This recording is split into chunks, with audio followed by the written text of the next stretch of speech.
All right, let's turn attention to security matters. Reactions have continued to trail the killing of 63 persons, including 5 soldiers, by suspected Boko Haram terrorists at Darajamal community in Bama local government area of Borno State. Vice President Kashim Shettima has expressed condolences to the government and people of Borno State over the recent terrorist attack.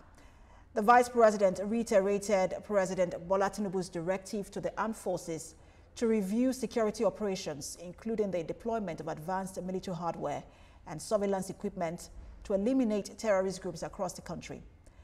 In his condolence message on Monday, Vice President Shettima described the incident as a profound loss to both the state and the nation. Senator Shettima, in his statement, expressed confidence in the armed forces' capacity to overcome the security challenges facing the state, citing President Tinubu's approval for the acquisition of additional drones and his directive for all security agencies to intensify and review their operational strategies. Governor Babagana Zulum had on Saturday visited Darajama community to condole the families of the victims, including civilians and soldiers killed by Boko Haram insurgents on Friday night. Meanwhile, the United Nations, in a statement on Sunday, condemned the killing, calling on Nigerian authorities to arrest the perpetrators of the attack and swiftly bring them to justice, while calling for the immediate release of all those abducted. UN Humanitarian Coordinator Mohamed Fall also commiserated with the families of the victims of the attack. He said the recent killing of civilians is yet another grim reminder of the toll of rising violent attacks and insecurity in Borno State this year, adding that multiple attacks against civilians have been recorded, leading to the deaths of hundreds of civilians in Borno State.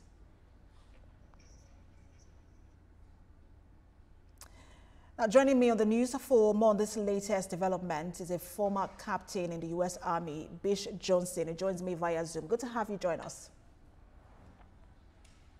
Thank you for having me, Precious. How are you doing? So, this is a bit alarming for a lot of people because it would seem that gains were made in Borno State. I mean, we're talking about Borno State where a lot of territories seem to have been reclaimed. But as you look at this latest attack with 63 persons dead, what do you think went wrong? Well, yes, once again, thank you for having me.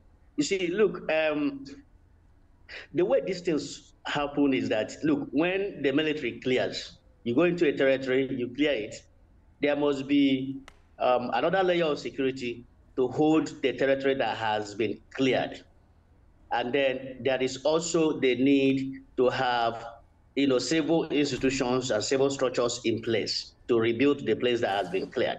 So what is happening is that, look, the military goes in, they clear the territory, but the second layer of it, which is trying to hold the territory, which is where some other security agencies will have to come in and they hold the territory, is lacking. And also the civil aspect of rebuilding is also missing. And so that is why you saw what happened in that Bama, because the military had gone in there, they had cleared the place, and the people had returned for the second leg of holding the territory. Because if you don't hold the territory, then the terrorists will come back and they will reoccupy it again, and then you have to come back and do another set of clearing again. And then you find yourself going in circles. That is why the federal government alone can't do this. It's very, very important that subnational authorities are adequately equipped to be able to coordinate with the federal government in the aspect of holding the place and rebuilding the place.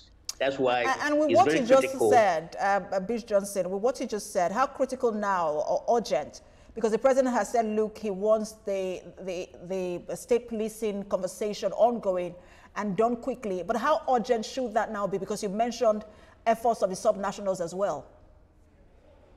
Yes, very, very urgent. We've been on this issue of state policing for quite a while now.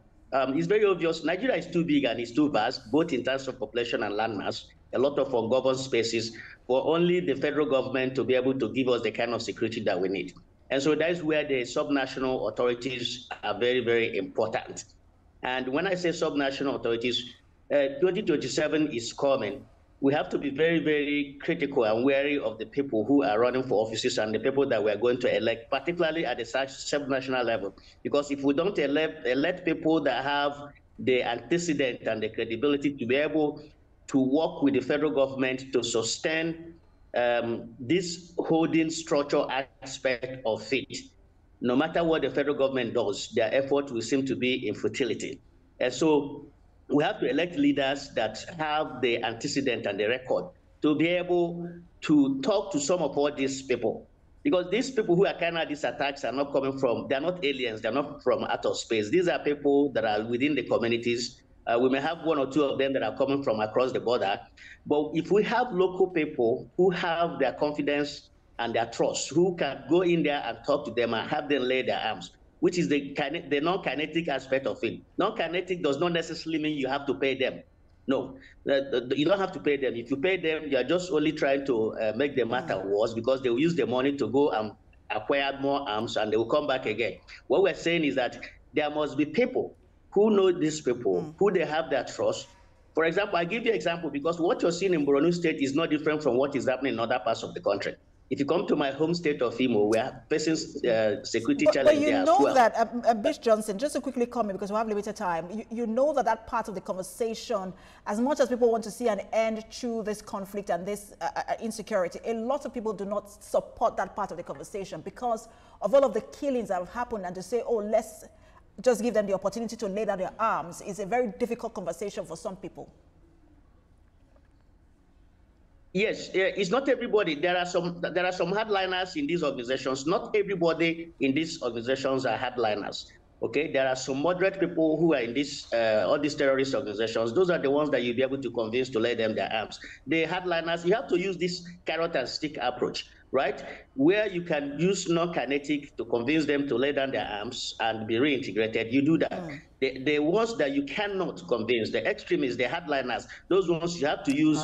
You know, you have to eliminate those ones.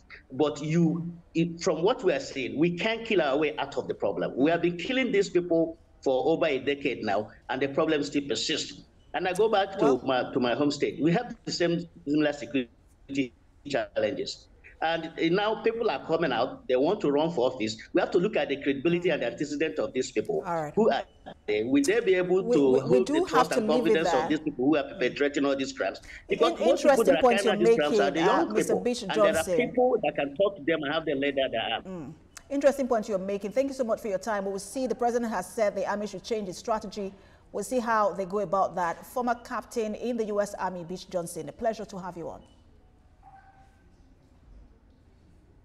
Thank you for having me on.